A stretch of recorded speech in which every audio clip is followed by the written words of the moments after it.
Have you ever felt confused and lost when trying to figure out how to play World of Warcraft and what to do with all the different stats and numbers happening everywhere on all of the gear all the time? In this video, I'm going to be talking about what each stat does and how it can be useful for you. In WoW Classic, the stats can be a little bit overwhelming, but in retail, it gets much more complicated. In WoW Classic, there are only 5 primary stats.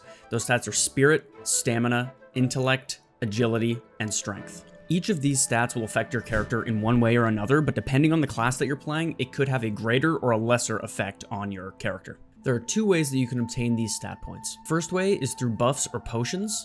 Buffs are abilities that you can cast on yourself that will give you the stat points, but only temporarily. Similarly, potions, they're consumable. Cheers, genitals. So you take the potion and then you get the stat points for 30 minutes or so, and then it's gone. The second way is through gear. Now with gear, it may drop with stat points on it, or you can enchant gear to add additional stat points to it. Stat points on gear will stay as long as you have the gear equipped. So if you replace the gear, different stat points will come into play and you'll lose the ones that were on the gear before that. Usually you only update your gear when they have better stat points. The first stat I'm going to be talking about here is Strength. Strength is mainly most beneficial for melee classes, as well as classes that use a shield. The classes that mainly benefit from Strength are Warriors, Paladins, and Shamans. They all get 2 melee attack power for every point of strength, whereas all the other classes only get 1 extra melee attack power for every point of strength added. So it's less important for the other classes, but mainly important for the Warriors, Paladins, and Shamans. If you're tanking and using a shield, every 20 points of strength, you have a chance to block 1 point of damage. So it's also crucial for tanks to be building for strength as well. The next stat I want to talk about is Agility. Agility benefits both melee and ranged classes. Agility is most important, honestly, for hunters. They get a 2 ranged attack power per point of agility bonus, which is double every other class. Rogues and warriors get 1 ranged attack power per point of agility, and druids in cat form, as well as hunters and rogues, get 1 melee attack power per point of agility. Agility also boosts your armor, dodge, and critical strike chance.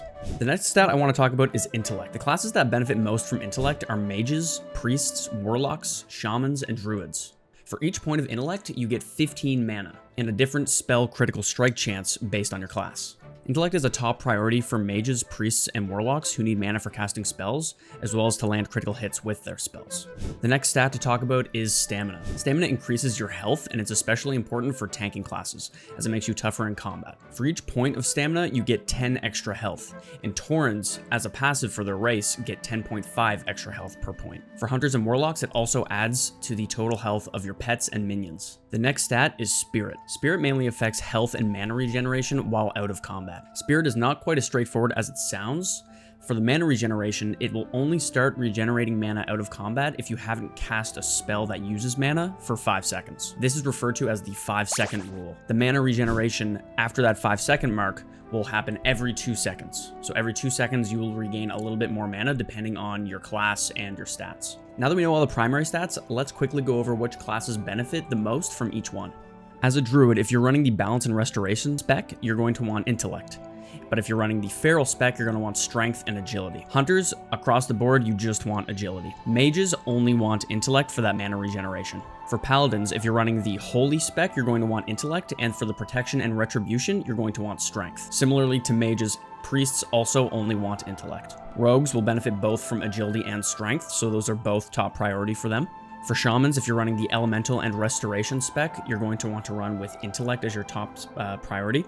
And then if you're running enhancement spec, you're going to want strength and agility. For warriors, if you're running a DPS spec, you're going to want to prioritize strength over anything else. And if you're tanking, you're going to want to prioritize agility. This is just a very basic rundown of all the stats, and it gets way more complicated. You can actually check out the Wowhead article that I'll leave a link to in the description.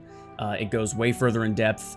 There's actually specific formulas that they use to calculate exactly how much you benefit from each stat, and it's really interesting actually. Specifically the spirit regeneration after every 2 seconds for mana. It's pretty cool how they calculate that, and they have all the formulas on there, so if you're more interested in that, you can definitely go take a look at that. Anyways, thank you for watching. I hope this can help someone out there who is struggling to learn about stats. This is just a basic brush over how the stats work. These are only primary stats. There are other stats in the game, specifically for weapons, but I won't touch on that in this video. But yeah, I hope you enjoyed, and I hope it helped. Thanks for watching.